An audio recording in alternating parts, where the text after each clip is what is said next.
Here's your news for August 5th, 2020. And your headlines for today include WWE Superstar collapses during match on Monday Night Raw. WWE's social media team jumped the gun with announcement of faction coming to Raw. Name of the faction revealed. Are WWE and Shane McMahon planning for more Raw Underground matches? Wrestler knocks out fan at Walmart. An unexpected challenge for Sasha Banks. How Chris Jericho was responsible for a fight between Vince McMahon and Brock Lesnar at SummerSlam revealed. Released WWE star rips the company for being lazy and not building new stars. NXT superstars reportedly set for WWE SmackDown this week, and more. We're kicking off with news from Raw, as this week's show was an ordeal for the company to film, and now we know why. Though the taping was supposed to begin at 1 p.m., the show was nowhere near ready by then. And according to Dave Meltzer on Wrestling Observer Radio, the company only had 2 segments confirmed when they arrived at the Performance Center. Those 2 segments were Shane McMahon hosting Raw Underground and a segment with Ric Flair and Randy Orton, which will air on next week's show. Aside from those 2 segments, everything else that fans saw wasn't planned before the day started, and one source said that WWE's plan was to throw a bunch of stuff against the wall and see what sticks. Once again, the latest set of Raw tapings was a chaotic time, and while the company was still able to film both this week's show as well as content for next week's episode of The Red Brand, it won't be long until they have to start the process all over again. One thing fans did see on this week's show was a bizarre segment featuring Raw Tag Team Champion Montez Ford, who was seemingly poisoned during the show. During the show, 2 singles matches pitting the champions against their SummerSlam challengers took place, and during the first between Angelo Dawkins and Angel Garza, Ford collapsed at ringside, causing Dawkins to be distracted and turned back into a super kick and dropkick by Garza that got the Lethal Lothario the win. Despite this, Ford was allowed to compete against Andrade but collapsed in the ring, and it was later revealed by doctors that the Raw Tag Team Champion had been poisoned, something Ford's wife Bianca Belair accused Zelina Vega of. Ford didn't even have the strength to post his daily "God is good" tweet on August 4th, and with Belair saying that his business is also her business, we'll have to see how this plays out on the road to SummerSlam. More Raw news now, as it seemed the company jumped the gun on their latest plan. Before the show had even aired, the company's website had teased a new stable that, according to WWE themselves, would cause chaos and shake up the organization's structure. Whilst fans did see a group of masked individuals, their actions weren't exactly the anarchy WWE had promised, as fans saw the lights flicker during the show and some boxes were knocked over backstage. The group's biggest moment came when they appeared to be throwing firebombs, but according to Sean Ross Sapp of Fightful, the only reason WWE hyped the new faction on social media is because their debut was leaked online by Pro Wrestling Sheet, with WWE's report using many of the same phrases used in Ryan Satin's leak. In an update from WWE.com, the company confirmed that the so-called chaos from the show was by a group named Retribution and teased more from the stable next week. Given that WWE also taped next week's episode of Raw this past Monday, it's likely that fans will see more of the new stable next week after their debut left a lot to be desired. This week's Raw also saw the debut of Raw Underground, a shoot-fight-esque style show hosted by Shane McMahon, who has commented on social media. On Twitter, the Best in the World said the segment was a lot of work, but hopes that everyone enjoyed it, as he's looking forward to Week 2. It's worth mentioning that Raw did see an increase in viewers during Raw Underground, and given that the ratings have been struggling a lot lately, that's something that those backstage will have noticed. It's clear that Raw Underground will be back for next week's Raw, which has already been filmed, and we'll have to see which superstars step up in the shoot-fight style arena.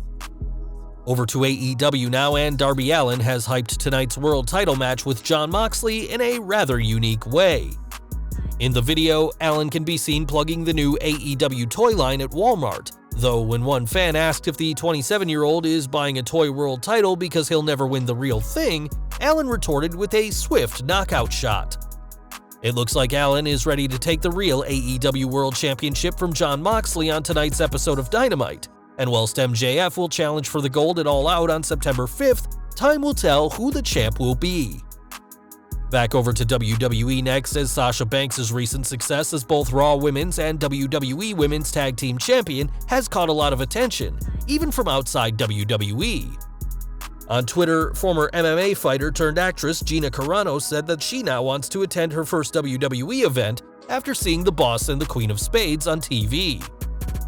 Banks didn't wait long before replying in character, saying that she wants to whoop Carano's ass and that the Deadpool star wouldn't last in WWE, though she's welcome to try. Who knows if Carano will ever make her way to WWE, as the company has no shortage of fighters turned superstars, but if her name could bring some wider interest to WWE, then it'll certainly be something that the company could consider. Speaking of MMA fighters, one person who's had great success both in the ring and the octagon is Brock Lesnar, who has sometimes let his anger get the better of him. Fans will remember Lesnar legitimately cutting Randy Orton open at SummerSlam 2016, an incident that caused Chris Jericho and The Beast to have a confrontation backstage, and one person who saw it all go down was Enzo Amore. Speaking to Busted Open Radio, the former Cruiserweight champion weighed in on what happened, saying, "There was a real fight that took place that day in the middle of the garden. Why? Because when you think of Randy and Chris Jericho at SummerSlam 2016, Randy bleeding out, the guys in the locker room are not smart in little business. Jericho leaves that locker room furious, gets into Gorilla and flips out and causes a fight between Brock and Vince. Because he's in his mind protecting Randy and the business, and he's thinking that Brock is taking liberties on a guy, no one in the entire arena, whether backstage, in the locker room, in Gorilla, in the arena, didn't know what just happened. Very confusing because it was real." In the years since, WWE haven't pulled off a spot as risky as having Lesnar bust open Orton the hard way, as it's clear that not everyone got the memo that this was planned in advance. The only silver lining to all this is that this incident could have gone much worse at SummerSlam 2016, and it's lucky things didn't escalate even further, even in the ring or behind the curtain. Back to the present now, as this week's Raw got a lot of attention, but one person who wasn't a fan is former WWE superstar Maria Kanellis. Though this week did see a ratings increase thanks to shocking ideas like Raw Underground and Retribution, Kanellis took to Twitter to say that the company doesn't want to build any new stars and are only working to spike the ratings for a few weeks to keep investors and the networks happy. The first ever pregnant 24/7 champion went on to say that ratings will improve if the company cares about stories and superstars, and urged WWE to stop the laziness. When one fan argued that the first hour of this week's show was about building stars, Kanellis said that having this happen on one night doesn't mean much, and asked the fan to talk to her about the transition of these stars a year from now. Maria does make some good points, and though it's been reported that many people in the company feel the same way as her, all the decisions for what goes out on TV ultimately rest with Vince McMahon. The former 24/7 champion isn't even the only former superstar to think this way, as Ryback recently took to a YouTube livestream to claim that McMahon is more worried about making money and less concerned about building stars that can break out like The Rock or Stone Cold Steve Austin. Hopefully the ratings for Raw and SmackDown will improve when things get back to normal, but when that time will be is anyone's guess. Over to SmackDown now, and after several changes were made backstage this week, fans can expect to see two new faces on the Blue brand. According to a report from Fightful, this week's show will see two call-ups from NXT, as they reported, "We've learned that both Danny Burch and Killian Dane were set for the tapings, in conjunction with a storyline with Baron Corbin, though we aren't sure if that's still happening after the delays." Recently, Corbin offered a king's ransom to whoever takes out Matt Riddle, which caused Chad Gable to attack the original Bro last week, and it's entirely possible that Burch and Dane will be after the money as well. The delays that Fightful are referring to is the recent change of plans for SmackDown, as WWE were meant to film 2 episodes this Friday, but now that isn't happening. This wouldn't be Dane's first time on the roster, as he was briefly called up as part of Sanity, only to be sent back down to NXT, and fans should keep their eyes peeled for either Dane or Burch on this Friday's edition of SmackDown. Over to NXT next, as though Dexter Lumis has qualified for the North American title match at NXT TakeOver 30, he may not make it to the show. The NXT injury report, which often uses kayfabe and very real injuries, is reporting that Lumis is dealing with an ankle injury, which he suffered during his qualifying match. And given that this injury is reportedly more serious than first considered, it looks like Loomis may not make it to TakeOver after all. And we're ending today with news from Big Papa Pump Scott Steiner, as the former WCW World Heavyweight Champion is opening up a brand new sports bar. This won't be Steiner's first time running a business, as he also ran Shoney's in Ackworth, Georgia for years before the place had to close due to the ongoing global situation, and won't be opening back up again.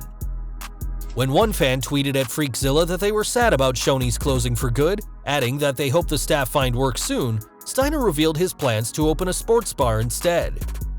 Fans will soon be able to enjoy a cold one whilst watching sports at Steiner's restaurant, and though we don't know much about the new place, hopefully the customers won't be calculating the bartender's tips with Professor Steiner's brand of math.